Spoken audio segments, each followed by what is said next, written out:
ሄሎ የሀገሬ ልጆች እንዴት ናችሁ? ደህና ናችሁ ወይ? ከእኔ ጋር እግዚአብሔር ይመስገን ሰላም ነው። ከእናንተ ጋር እንዴት ነው? ስራ፣ ጤንነት ሁሉ ሰላም ነው? ከእኔ ጋር እግዚአብሔር ይመስገን ሁሉም ሰላም ነው። እና ዛሬ ደግሞ ይዤላችሁ የመጣሁት የሁሉም ኮስሞ ምንድን ነው ልትሉ ትችላላችሁ። ግን የሀገሬ ልጆች ማለት ይጠቅማችኋል ብዬ ስላሰብኩ ነው። ማለት በጣም ብዙ ልጆች ይሳሳታሉ። ለምን ራሳቸውን አይጠብቁም። በኋላ ከታመሙ በኋላ ነው። አሁን እጇን የምታዩት ልጅ ማለት ነው። እንደውም ይሄ ደህና ነው። ሌላ ቪዲዮ በቃ እንዳለ እጇ ቁጥርጥር ብሏል ማለት ነው። እግዚአብሔርን በጣም ያሳዘነች እንዳለ የሆነ ደም ራሱ ያዣል ማለት ነው። ይቺ ልጅ እንዴት ነው ስራ የምትሰራው? እንዴት ነው እንትን የሚለው? በጣም እኮ ነው የሚሆነው። እንጃ ብቻ እግዚአብሔርን አንዳንድ ጊዜ ለራሳችን ትኩረት የማንሰጣቸው ነገሮች በኋላ ዋጋ ያስከፍሉናል። ብትችሉ በኬሚካል የምታጸዱ ልጆች ግላብ አምጡልን በሏቸው። ይሄ ወፍራሙ ግላብ አለ አይደል? ሆስፒታሉ የጽዳቱን እሱን ያምጡላችሁ፣ እሱን ግዙ በሏቸው። ያለዛ ጽዳት እኮ ማጽዳታችሁ ካልሆነ ደግሞ ማለት ነው ምግብ የምንሰራባቸው እነዚህ ስሶቹ ግላቦች አሉ አይደለም? በአረበኛ ግን ምን እንደሚባል አላውቅም። ግላቦቹ አሉ፣ እነሱን ለብሳችሁ አጽዱ። ቢያንስ ከእጃችሁ ከማጽዳት እነሱ ይሻላሉ እና በእነሱ አጽዱ። የእነሱ እያለቁ እንትን ካላቸው ደግሞ ሲመራቸው ያኛውን ይገዛሉ።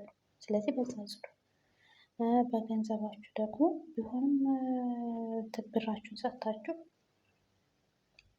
ቫዝሊን አምጪልኝ፣ ሎሽን አምጪልኝ በሏት። ነገ እኮ እናንተ ስትቆሙ ነው ሁሉ ነገር የሚሆነው።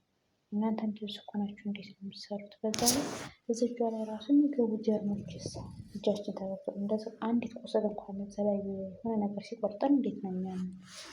እና በጣም ነው ያሳዘነችኝ። ማርያምን እንትን ቲክቶክ ላይ ነው የሚያየኋት እና ቪዲዮውን ራሱ እንትን ልልላችሁ ነበር ልጭንላችሁ ነበር እና ደግሞ ፈራኝ ኮፒራይት የያዘኝ እንደሆየ ማለት ነው።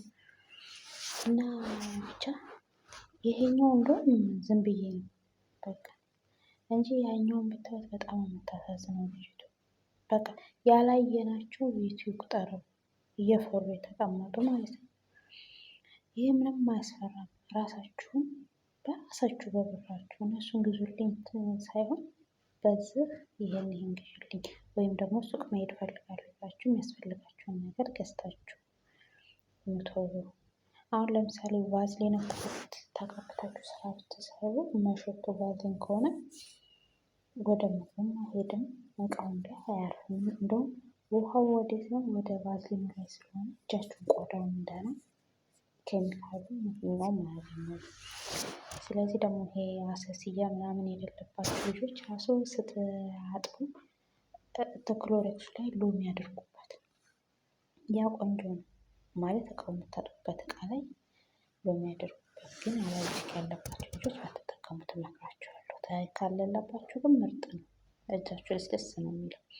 ካልሆነ ደግሞ ምን አልገዛም ካለቻችሁ ምን እንደምታደርጉት ዘይቱን መቼም ቤት ውስጥ አይጠፋም። ያንን ቀንስ አድርጋችሁ ከራሳችሁ የተወሰነ አድርጋችሁ ያንን ተቀቡ።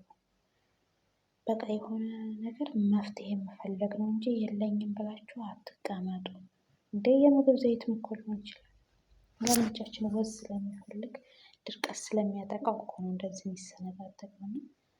በቻላችሁት መጠን ራሳችሁን ለመጠበቅ ሞክሩ። እነሱ ምንም ችግር የለባቸውም።